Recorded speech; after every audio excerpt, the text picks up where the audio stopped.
tältlägren i 2019 när det kom. Jag hamnade här.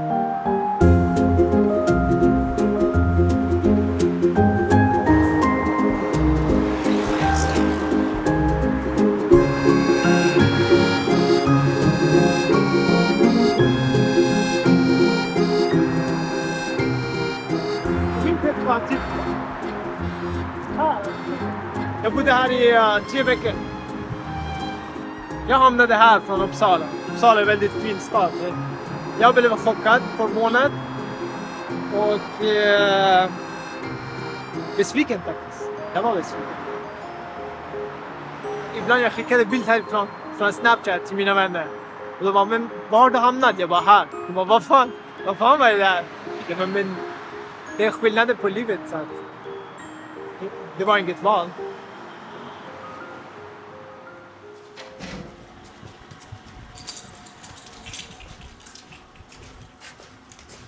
Men så här ser det ut. Liksom väskor här. Och där. Nej, alltså det är killar som antingen är väldigt trångbodda eller som sover i tält och som hade med sig resväska från Sverige som de ställer här då i vårt förråd. Så att det finns en del väskor som står här. Jag känner kanske 30 Mohammed, 35 Ali. Så det går inte riktigt så. Jag får komma ihåg alla.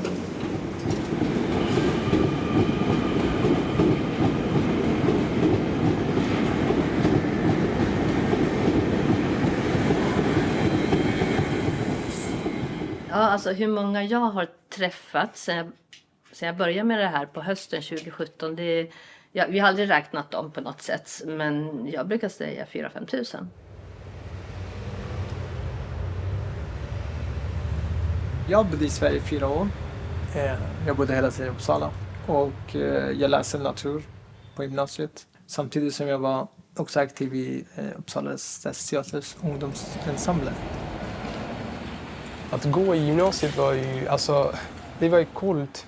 Man visste att man har gjort något bra liksom. Att man har kämpat liksom. Alltså jag visste att jag var annorlunda från andra elever. Det är därför jag hade rädslan om att du kanske kommer bli så här utvisad liksom. Och tänk att leva liksom, alltså 7 år totalt på ett sånt liv liksom. Man går på gymnasiet, på skolan, allt där. Liksom man har sitt liv, normala liv man kan säga. Men det finns en process som är parallell som går, och där är Migrationsverket. Det är typ den här mardrömmen som går också liksom förbi dig. Sista terminen i skolan så fick jag reda på att jag 16 juni kommer liksom lämna landet. Och det var ju under den terminen jag skulle ta studenten. Värsta liksom, tänk bara. Att gå på gymnasiet var ju mitt mål. Det var väldigt så här nostalgiskt, alltså man ska säga hej då till en fjärdedel av sitt liv. Alltså jag hade passerat en fjärdedel av mitt liv i Sverige. Så jag sa hej då och det gjorde ont. Verkligen. Ja. När jag kom till Frankrike, jag hamnade mitt av liksom kaos.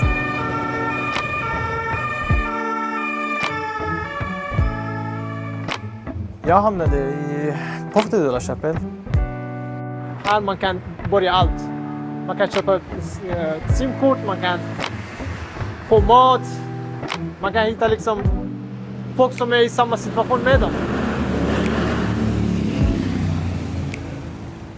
Och härifrån börjar allt. Liksom. Resan börjar härifrån. Helt och hållet.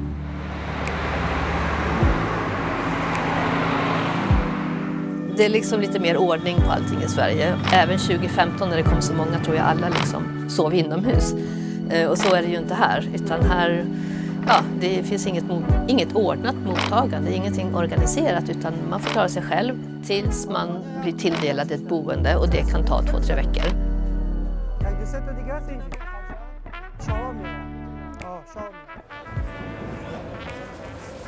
Och jag fick besök från Sverige. För att de tror inte jag är afghan. Jag fick många beslag. Jag måste lämna i Sverige och jag kommer hit. Det är min säng. Och vi sover på 2 personer. Jag hoppas få uppehållstillstånd och stanna och fixa för framtiden mina planer som jag har. I början så längtar alla tillbaka till Sverige och vill tillbaka och hoppas att de kan flytta tillbaka. Ju längre tid man har bott i Sverige desto dåligare mår man när man kommer hit. Så är det definitivt. Så det är ju sorgligt. Merci. Sverige har liksom brutit ner dem på något sätt. De som kommer till mig, 99,9% lider av PTSD, posttraumatism stressdisorder, alltså trauma.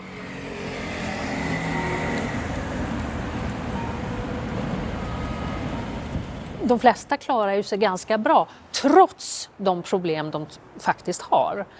Så tagit studenten och får jobb och sen så kommer man och säger nej tyvärr, det här funkar inte, stick iväg och kommer till Frankrike som inte alls har samma sätt att ta emot utan det blir väldigt brutalt. Det är nog många som inte riktigt vet hur situationen verkligen ser ut. Det känns det så jobbigt. Jag hade många vänner. Och nu är jag ensam här. Men i Sverige, om jag tänker jag får en process så jag har en bra situation. Jag tänker på framtiden. Jag har mycket drömmar. Men nu, jag tänker på alla saker. Och jag måste börja igen.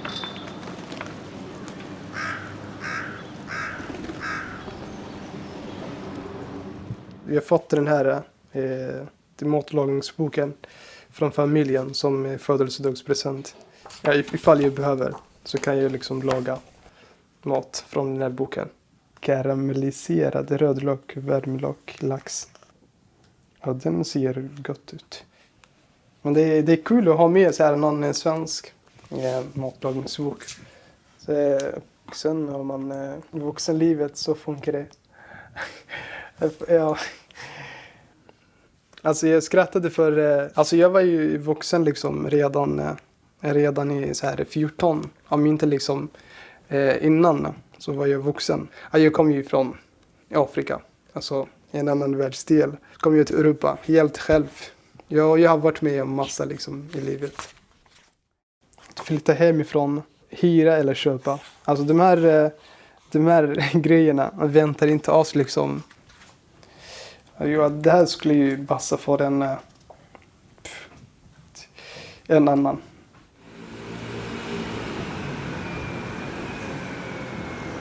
Min första dag i Paris sov jag på en trappa där. Sen så såg jag inte någon annan möjlighet än att gå och köpa någon tält. Man vill helst inte säga till någon att man kommer från Sverige och bor under en bron och så. Men det här är en alternativ du har, eller så överlever du inte.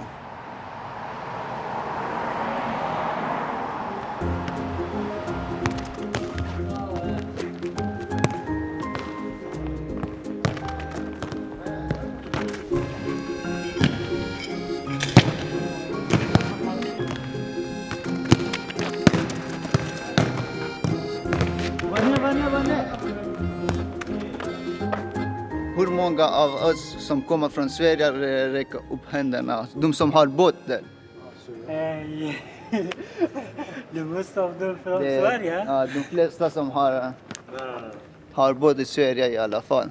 Som mer och mindre som pratar svenska.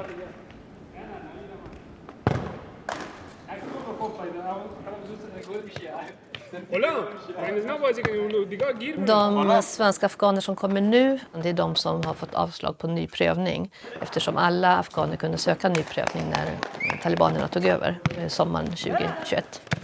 Och nu börjar liksom avslagen på den prövningen komma in. Och då kommer de hit, för då har de ju upptäckt att det inte finns någon chans i Sverige längre.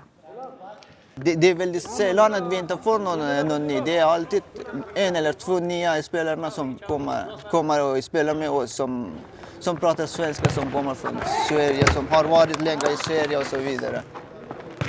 I Sverige var jag 7 år. Här kom jag typ för 4 månader sedan. Kom igen grabbar! Sådär! Jag försöker att lära mig franska här och sen vill jag fortsätta min utbildning som arkitekt. Hoppas jag att jag kan fortsätta. Det här är en flyktingboende. Här kom jag för 2 veckor sedan. Jag kan komma in och jag kan visa hur det är. Men det är sämsta boende jag bott någonsin.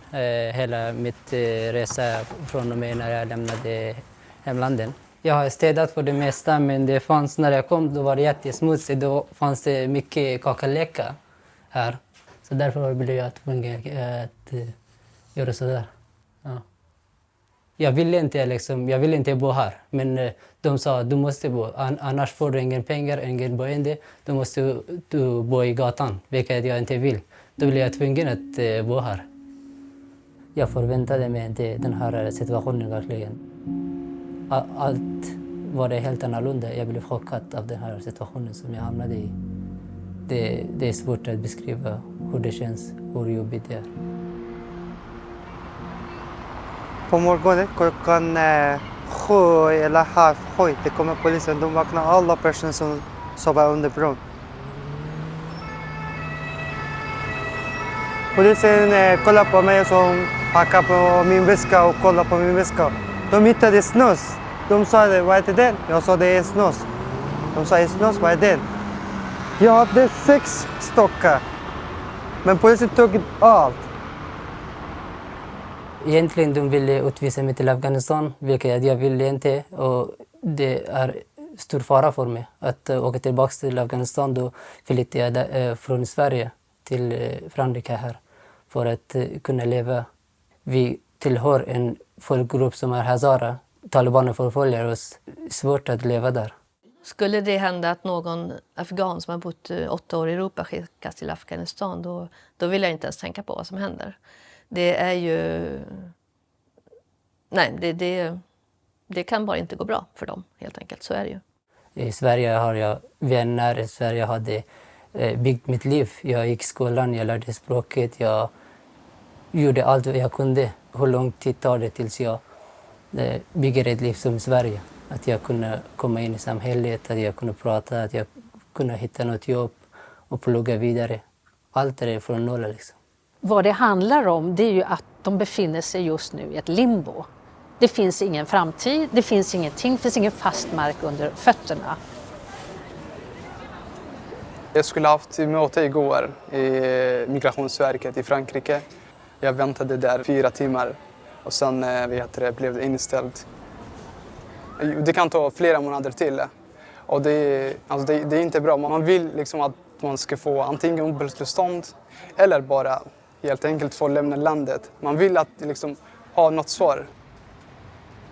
Om man sätter sig in i personen bara 5 minuter och tänker jag har bott i ett land som inte fungerar. Det är våldsamheter som pågår och så ska man lämna allt, lämna sin familj, lämna allting som man trots allt känner till, som man är uppväxt med, hamnar i något konstigt land uppe i Norden där man på något vis får ett hem.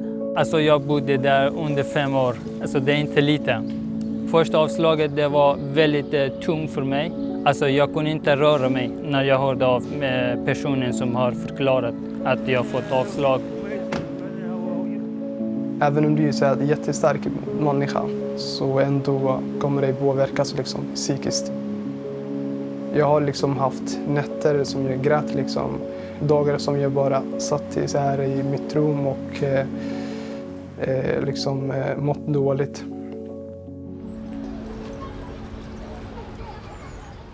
Den här känslan av att inte tillhöra någonting, att inte få tillhöra, gör att man blir osäker. Det gör att man hela tiden funderar, men vem är jag? Vad är jag på väg? Jag gjorde ju det här, men nu ska jag börja om igen. Vad kan jag drömma om? Egentligen så pluggade jag som bygganläggning på gymnasiet 3 år för att lära om grunden för arkitekturen. Jag ville att jobba 2 år genom bygg för att få mer erfarenhet av bygg och sen så att kunna plugga vidare som arkitekt, vilket att nu blev det liksom helt annorlunda situation hamnade jag. Och jag måste nu lära franska så mycket att jag kunde jobba och kunna plugga vidare. Men i Sverige så var jag så nära att komma fram till den dröm som jag ville. Det finns ju ingen logik i att Sverige har betalat deras utbildning, deras uppehåll i flera år och sen så skickar man ut dem. Jag förväntade mig att nu ska allt ordna sig. Jag ska få uppehållstillstånd. Jag ska liksom klara min utbildning och jag ska jobba. Och jag ska betala tillbaka den som en gång de hade givit till mig. Nu är jag bara här, jag betalar skatt. Och Frankrike har inte betalat inte så mycket. Pas de problème, juste solution. Pas de pilule pour protection. Y a pas de force dans la balance. Car si tu tombes, c'est quand t'apprends. Pour maintenant, pour maintenant, pour maintenant. On fait la fête en chantant. Jag väntade 5 år att få uppehållstillstånd, men jag fick inte. Det var lite jobbigt. Jag jobbade 2,5 i Göteborg på Sjöbaren, en känd restaurang. Jag jobbade som diskare. Jag skulle utbilda mig till undersköterska också i Skövde, men det gick inte för att jag fick avslag. Jag spelade cricket från början när jag kom till Sverige med Göteborgslaget. I första året med cricketlaget vi vann guld, svensk mästare. 2016 och andra året också vi vann. Det var min dröm när jag bodde i Sverige att spela för landslaget i cricket. Jag fick inbjudan att spela för ungdomslaget, men jag kunde inte åka utomlands för jag hade inget uppehållstillstånd. Svenska landslaget, de missar att jag spelar inte för dem. Jag spelar för franska landslaget. På det sättet jag vann. Men nej. Jag är alltid med Sverige. Sverige är alltid i hjärtat nu. Jag drömmer ibland att jag är i Sverige. När jag vaknar så vill jag somna igen och vara i den där drömmen. Eftersom när jag vaknar och ser vilken situation jag befinner mig, då är det helt annorlunda. Att de inte kunde se den här gruppen som någon slags resurs. Alltså färdigutbildade unga killar som redan jobbar och betalar skatt. Att man inte kunde se vilka tillgångar det kan vara, det är ju jättekonstigt. Jag tycker att det är sånt fruktansvärt slöseri på människoliv. Så fruktansvärt slöseri. Jag förstår, man kan inte bli något annat än rosenrasande och se vad som händer. Det har gått hittills så bra. Alltså jag skulle inte tänka mig att det skulle gå så bra faktiskt här. 1 år efter tältlägret jag kom in i en av de bästa filmskolan här i Paris. Jag gjorde en filmexamen med skolan. Och filmen det var en kortfilm, komedi. Och filmen kom i Cannes filmfestivalen 2021. Nu har jag fixat till dig någonting. Här snus. Aha. Tack så mycket. Jag har många där faktiskt. Jag snusar inte. Det finns 2 Facebookgrupper som jag är medlem i. En som heter Svenskar i Paris. Och den andra det är Svenska afghaner i Paris. Och jag läser båda 2 inlägg. Vad folk liksom söker i de här 2 grupperna. I en grupp alltså folk som söker efter bra restauranger, liksom lyxig restaurang och liksom bra hotell, var kan man bo? Alltså, och det andra så de frågar om att vad kan man få gratis mat, var kan jag få tält, liksom, var ska jag vara, hur kan jag liksom översätta det här pappret på franska för att få hjälp.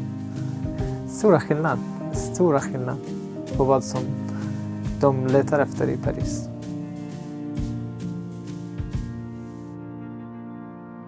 Ja, men det är bara samhällsskillnaderna. Också så att de här medlemmar i båda 2 grupper, alltså det finns någonting gemensamt mellan dem. De har varit i Sverige. De har säkert firat midsommar.